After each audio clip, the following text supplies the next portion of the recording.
Good morning, welcome back লিয়ান ফ্যামিলিতে তোমাদের সকলকে আরেকবার স্বাগত। প্রচণ্ড গরমের পর আজকে অনেক দিন পর একটু স্বস্তির নিঃশ্বাস, সুন্দর মেঘলা ওয়েদার, সাথে ঠান্ডা হাওয়া আর বৃষ্টি।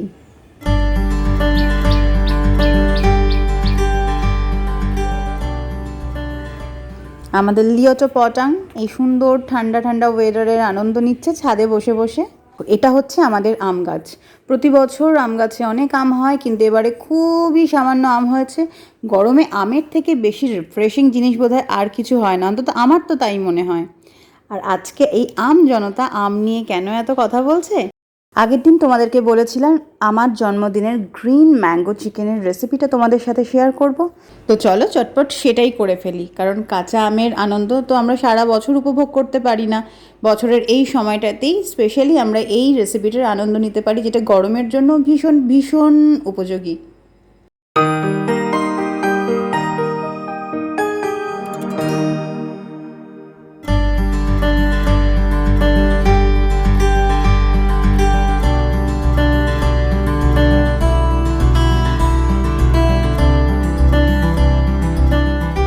চিকেনটাকে প্রথমেই ম্যারিনেট করে নিতে হবে, আর ম্যারিনেট করার জন্য এখানে লাগবে একটা গোটা পাতিলেবু আর টক দই।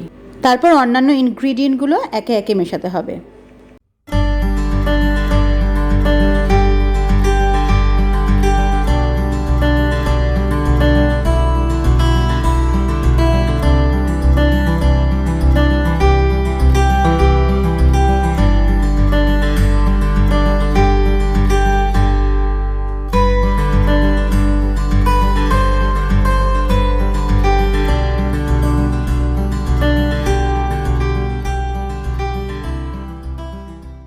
পাতিলেবু, টক দই আর গোলমরিচ দিয়ে কিছুক্ষণ ম্যারিনেট করার পর এতে একে একে আদা বাটা, ধনে জিরে গুঁড়ো, আবারও একটুখানি টক দই মেশাতে হবে।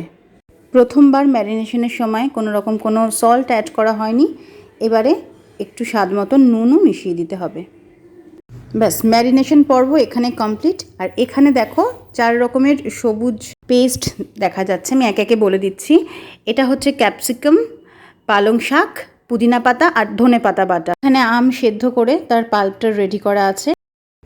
কড়াইতে সর্ষের তেল দিয়ে তেলটা গরম হলে তাতে জিরে আর তেজপাতা ফোড়ন দিতে হবে। এখানে পেঁয়াজ বাটা ছিল, তারপর পেঁয়াজটাকে গরম তেলের মধ্যে দিয়ে হালকা ব্রাউন করে ভেজে নিতে হবে।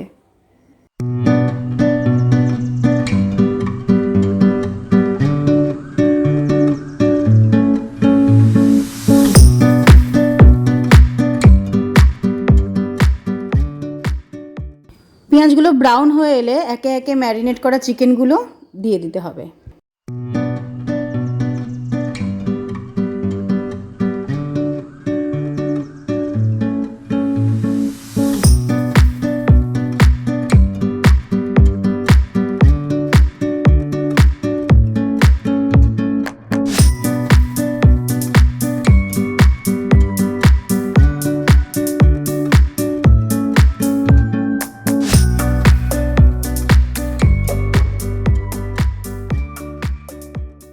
চিকেনটাকে বেশ কিছুক্ষণ ধরে খুব ভালো করে কষিয়ে নিতে হবে, আর তারপর একটুখানি সল্ট অ্যাড করা হচ্ছে, কারণ ম্যারিনেশনের সময় একটুখানি নুন দেওয়া হয়েছিল।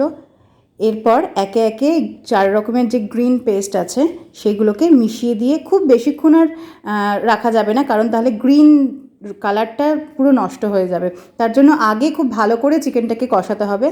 দিয়ে দেওয়া হচ্ছে এখানে ক্যাপসিকাম বাটা, পালং বাটা, পুদিনা পাতা বাটা, ধনে পাতা বাটা। আর সব শেষে অ্যাড করা হচ্ছে মেন ইনগ্রিডিয়েন্ট, কাঁচা আমের যে পাল্পটা রেডি করে রাখা হয়েছিল। এই পেস্টগুলো মিশিয়ে গ্যাসটা বন্ধ করে দিতে হবে, তাতে গ্রিন কালার আর কাঁচা আমের সুন্দর গন্ধ দুটোই থাকবে।